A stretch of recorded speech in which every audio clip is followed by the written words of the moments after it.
গাইবী সাহায্য পেতে মাত্র 2 রাত একটি আমল করুন। প্রিয় ভাই, যে আমলের কথা বলবো আপনাকে, আমার কোনো বানানো কথা বলবো না, সেই আমলটি বলবো একটি হাদিস থেকে। যদি আপনার আমল আর দোয়া কবুল হয় তাহলে ইনশাআল্লাহ আপনি গাইবী সাহায্য পাবেন। তো প্রথমে আমি মুসলিম শরীফের 1658 নম্বর হাদিস এর একটি হাদিস বলবো।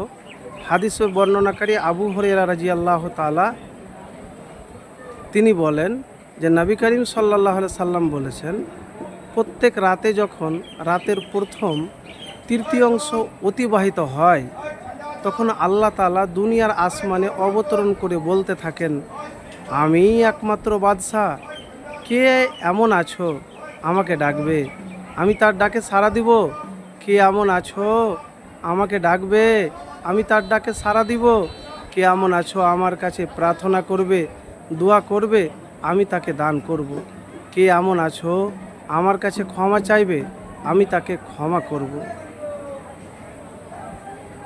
ফজরের আলো ছড়িয়ে না পড়া পর্যন্ত আল্লাহ তাআলা এরূপ বলতে থাকেন। তো প্রিয় ভাই, যদি কোনো কিছু পেতে চান তাহলে এই আমলটি করুন, ইনশাল্লাহ পাবেন। যদি আপনি এই আমল নিয়মিত রাতের এই তৃতীয় অংশে করতে পারেন, অর্থাৎ ফজরের নামাজের আগে বা রাত 12টার পরে। কিন্তু আমল করলেই তো হবে না। কিভাবে করবেন? আপনি উজু করবেন, উজু করার পরে তাহাজ্জুদ পড়বেন, না পারলে 2 রাকাত নফল নামাজ পড়বেন, নামাজ পড়ে কিছু ইস্তেগফার করবেন, তারপরে তাসবিহ তাহলিল করবেন, তারপরে হাত উঠিয়ে আল্লাহ সুবহানাহু ওয়া তাআলার কাছে দোয়া করবেন যে আল্লাহ, আপনার যে জিনিসের প্রয়োজন সেই জিনিসের কথা আল্লাহ সুবহানাহু ওয়া তাআলাকে বলবেন। তো গায়বী সাহায্য পাওয়ার জন্য রাতের এই আমল জরুরি। আর দিনের বেলায় সব সময়তে আল্লাহকে ভয় করবেন, আল্লাহর প্রতি ভরসা রাখবেন। এবারে বলবেন যে আপনি তো অনেক আমলের কথা বলেন, কিন্তু কোনো আমলই তো কাজ করছে না। দেখেন, ভরসা যদি আল্লাহ সুবহানাহু ওয়া তাআলার উপর থাকে তাহলে পাওয়াটাও সুনিশ্চিত। ভরসা কেমন জিনিস জানেন? ভরসা, আপনার অনেক কষ্ট আসতে পারে, আপনার তাড়াতাড়ি নাও কবুল হতে পারে, তো ভরসা আপনাকে লাগবে। এখানে ভরসা জিনিস তো আর মুখে বলে হয় না। আপনি ভরসা করছেন আবার নিরাশ হয়ে যাচ্ছেন না। আমি আমার রবের কাছে চেয়েছি, আমার রব আমাকে দিবেই। তো গায়বী সাহায্য পাওয়ার জন্য আপনাকে মুমিন মুত্তাকি হওয়া লাগবে।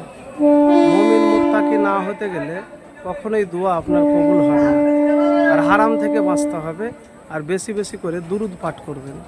আল্লাহুম্মা সাল্লি আলা মুহাম্মাদিন ওয়া আলা আলি মুহাম্মাদ কামা সাল্লাইতা আলা ইব্রাহিমা ওয়া আলা আলি ইব্রাহিমা ইন্নাকা হামিদুম মাজিদ। আল্লাহুম্মা বারিক আলা মুহাম্মাদিন ওয়া আলা আলি মুহাম্মাদ কামা বারাকতা আলা ইব্রাহিমা ওয়া আলা আলি ইব্রাহিমা ইন্নাকা হামিদুম মাজিদ। আর হাসবুনাল্লাহু ওয়া নি'মাল ওয়াকিল, হাসবুনাল্লাহু ওয়া নি'মাল ওয়াকিল, হাসবুনাল্লাহু ওয়া নি'মাল ওয়াকিল বেশি বেশি করে পড়বেন। তো প্রিয় ভাই, এইভাবে একবার দোয়া করে দেখুন, ইনশাআল্লাহ ফলাফল পাবেন।